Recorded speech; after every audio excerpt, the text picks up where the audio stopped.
जिस परिवार का अभी मैं उल्लेख कर रहा था, उसकी भी इसी प्रकार की गवाही है। हमारे चर्च में आने से पहले बेटी को गंभीर एटॉपिक डर्मेटाइटिस था। चिकित्सक उपचार के बाद भी कोई फायदा नहीं हुआ था उसे। परंतु हमारे चर्च में शामिल होने के बाद उसने प्रार्थना को प्राप्त किया, लेकिन उसके अंदर कोई सुधार नहीं हुआ।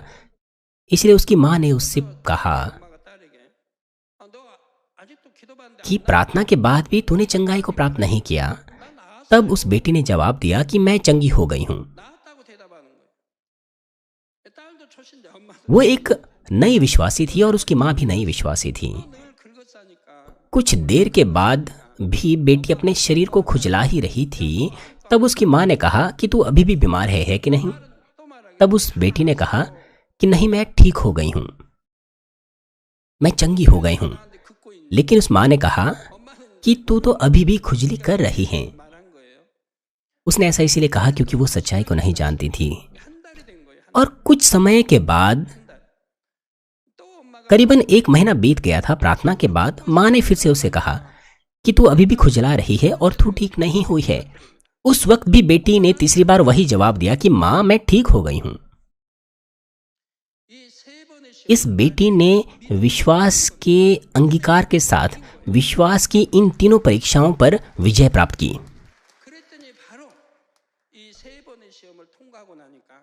इन 3 परीक्षाओं को पार करने के बाद परमेश्वर ने उस पर काम किया और सटीक 1 महीने के बाद परमेश्वर ने उसे पूरी तरह से चंगा कर दिया।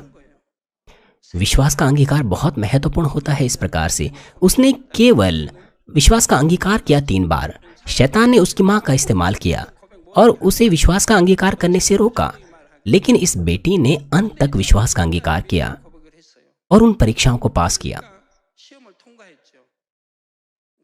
और फिर प्रार्थना करने के ठीक 1 महीने बाद परमेश्वर ने उसे पूरी तरह से चंगा कर दिया।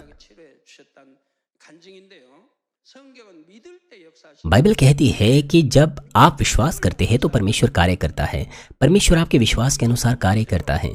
यदि आप 3 बार परीक्षा को पास नहीं कर सकते हैं तो आपके विश्वास का अंगीकार झूठा हो जाएगा, इसलिए आप उत्तर प्राप्त नहीं कर सकते।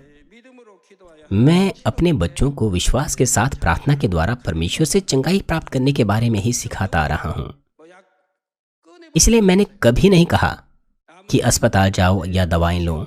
यहां तक कि तब भी जब उन्हें गंभीर चोटें लगी थी, इस चर्च में आने से पहले ही, इस चर्च के खुलने से पहले ही, तब भी मैंने कभी दवा या अस्पताल का जिक्र नहीं किया। मेरे आसपास के लोगों ने यह तक कहा कि अगर मैं उन्हें अस्पताल ना ले जाऊं तो इससे परमेश्वर की बदनामी होगी। विश्वासियों ने भी ऐसा कहा, लेकिन मैं बिल्कुल भी विचलित नहीं हुआ। तब परमेश्वर ने उन्हें पूरे तरीके से अपनी विधि के अनुसार चंगा किया और हमने महानता से परमेश्वर को महिमा दी।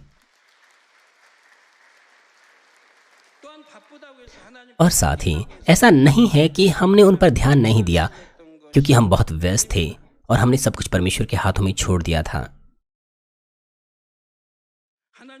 बल्कि हमने अपनी पूरी कोशिश की ताकि परमेश्वर के प्रेम को और माता पिता के प्रेम को वो महसूस कर सकें। मैंने उन्हें विशेष रूप से सिखाया कि परमेश्वर से कैसे प्रेम करना है।